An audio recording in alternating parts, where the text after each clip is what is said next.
चलिए, इसका कल जो रूल लिखाए थे क्या था? सब्जेक्ट प्लस वर्ब के साथ एस या ईएस प्लस ओबी।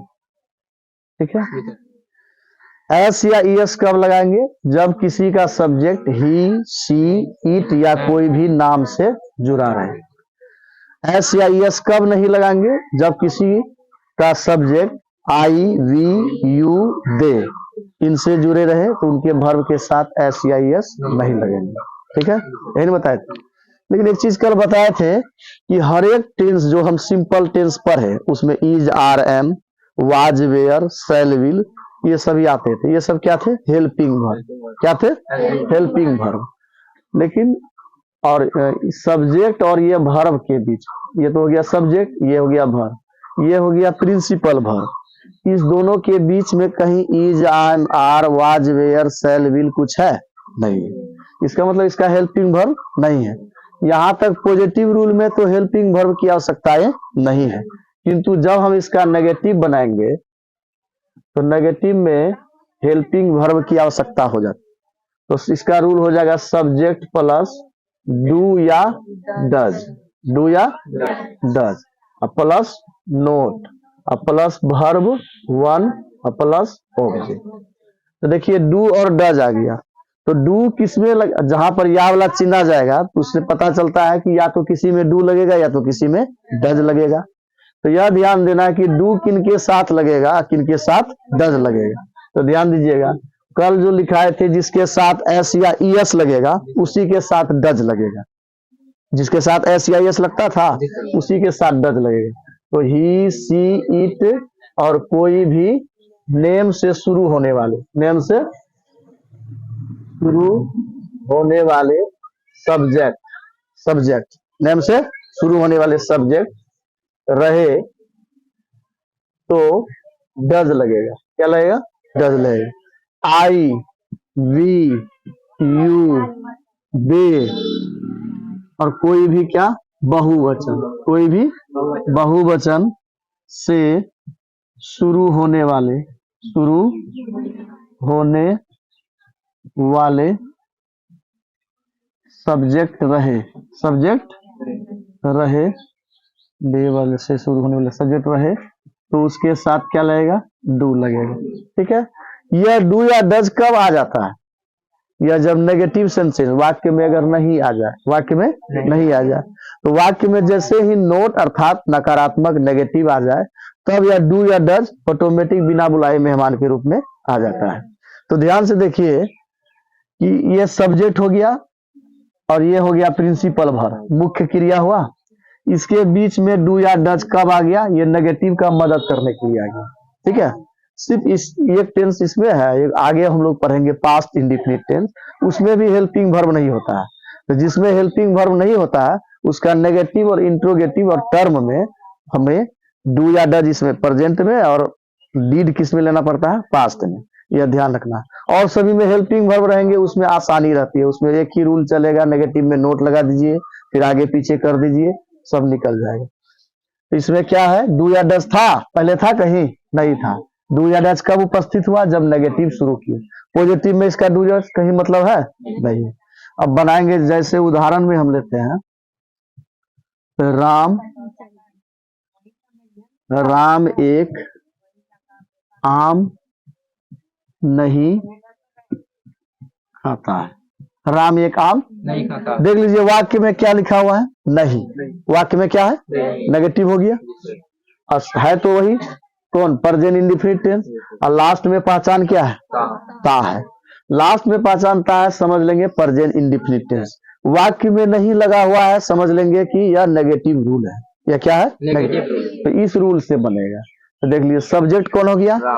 राम एक आम नहीं खाता है, या ऐसे भी लिख सकते हैं राम आम नहीं खाता है। गिनती का चीज है आम, आम को गिन सकते हैं। वाक्य का हिंदी में अगर एक लिखा रहे या नहीं रहे, अंग्रेजी में ए लगेगा, अंग्रेजी में ए लगेगा। तो देखिए काम कौन कर रहा है आम खाने का? राम। तो राम मेरा क्या हो गया? सब्जेक्ट। राम क्या हो गया? काम क्या है? राम का काम क्या है? खाना।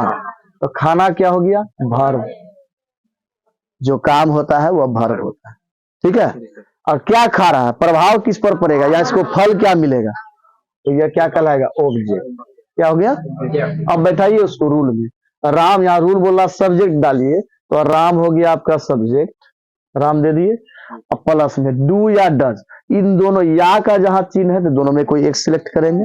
तो डू लगेगा कि डज लगेगा, क्यों लगेगा, क्योंकि सेंटेंस कोई नाम से शुरू है, और नाम से शुरू रहेगा तो उसमें डू या डज में क्या लगाना है, डज लगाना है। तो यहाँ क्या दीजिएगा आप, डज, डज दे दिए।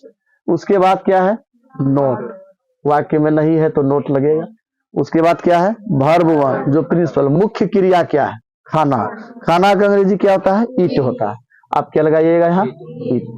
उसके बाद ऑब्जेक्ट, क्या खा रहा है या लक्ष्य क्या है, एक आम, क्या देंगे, ए मैंगो। बोलिए कोई दिक्कत है इसमें, नहीं ना है। डू या डज का मेन फोकस था इसमें, कहीं भी परेशानी होती इसको बनाने में तो डू या डज था, उसमें सिर्फ सेलेक्ट करना। लेकिन डू या डज तो आया, एक चीज आसान हो गया। एक चीज क्या आसान हो गया, यहाँ पर वर्ब फ्री नहीं था उसमें पॉजिटिव में, उसके साथ एस या एस था, और यहाँ पर वर्ब फ्री हो गया, वर्ब का पहला रूप लगाना है, वर्ब का ईट के साथ कुछ खोजना पड़ा, ऐसा लगेगा कि नहीं लगेगा, क्या होगा, वैसा कोई बात नहीं है, हमको सिर्फ डू या डज पर ध्यान देना था। समझ गए इसको। एक और उदाहरण लेते हैं, नंबर एक उदाहरण, एक और उदाहरण लेंगे जिसमें कि डज न लग करके डू लगे। मैं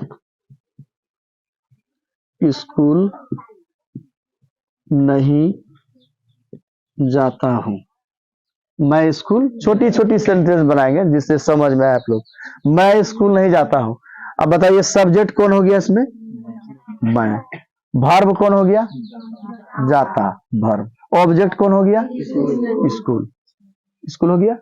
अब रूल में बैठाइए, वाक्य में नहीं आ गया है तो समझ लेंगे कि प्रेजेंट इंडेफिनिट टेंस का negative rule, present indefinite tense का नेगेटिव रूल लगेगा इसमें। तो प्रेजेंट इंडेफिनिट इसलिए हो गया, लास्ट में ता है, नेगेटिव इसलिए हो गया कि वाक्य में नहीं है। अब मैं लिखा हुआ है ना, ये हो गया मेरा सब्जेक्ट, और रूल क्या कह रहा है, नेगेटिव का सब्जेक्ट लगाइए, तो मैं का क्या हो गया, डू या डज, दोनों में से कोई एक लगाना है, क्या लगाएंगे, तो डू लगाइएगा। क्यों, क्योंकि हम लिखे हैं आई वी यू दे, और कोई भी बहुवचन से शुरू होने वाले सब्जेक्ट रहे तो क्या लगाएंगे, डू लगाएंगे, डू लगा दिए। अब क्या मांग रहा है, नोट, नोट दीजिएगा, ये नहीं अभी की अभी हाँ हाँ बोल दिए बाद में समझ नहीं आया, अब ये पूछना है अगर कुछ पूछना है, ठीक है, नोट लगा दिया। फिर क्या मांग रहा है, वर्ब वन, वर्ब वन क्या है, जाना, जाना का क्या होता है, वर्ब वन गो, गो दे दिए। ऑब्जेक्ट, ऑब्जेक्ट क्या है, स्कूल, स्कूल कोई सार्वजनिक स्थान है, और इसके पहले हम प्रीपोजिशन में बता चुके हैं कि कोई भी स्थान हो उसके पहले किसका प्रयोग होता है, प्रीपोजिशन में टू का प्रयोग।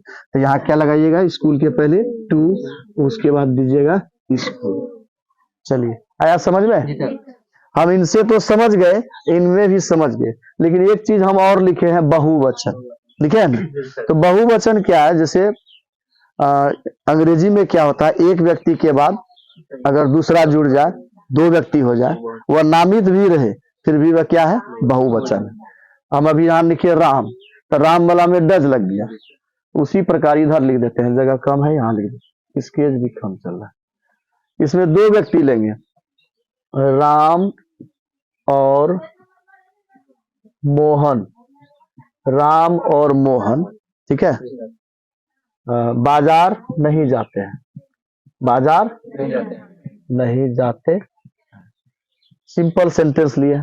अब देखिए राम और मोहन दोनों तो नाम है, सब्जेक्ट कौन हो गया, सिर्फ राम हुआ कि मोहन हुआ, दोनों हुआ, तो राम और मोहन हो गया सब्जेक्ट, वर्ब हो गया जाना, बाजार हो गया ऑब्जेक्ट। तो रूल में बैठाइए, राम दे देंगे, यहाँ राम दे दिए, मोह एंड, और का एंड होता है, मोहन के लिए क्या देंगे, मोहन, मोहन दे दिए। उसके बाद रूल क्या बोल रहा है, डू या डज लगाइए। अब यहाँ बताइए, नाम के साथ हमने लिखा था कि डज लगेगा, लेकिन यहाँ तो नाम है, लेकिन नाम कितने हैं, तो बहुवचन हो गया, प्लूरल नंबर, तो प्लूरल नंबर रहेगा, बहुवचन रहेगा, तो उसके लिए क्या लगेगा, डू, नाम भी रहे तब भी, तो आप क्या लगाइएगा यहाँ, डू। उसके बाद क्या मांग रहा है, नोट, नोट दे देंगे। वर्ब वन, वर्ब वन क्या है, जाना, जाना का क्या लिखेंगे यहाँ, गो। उसके बाद ऑब्जेक्ट।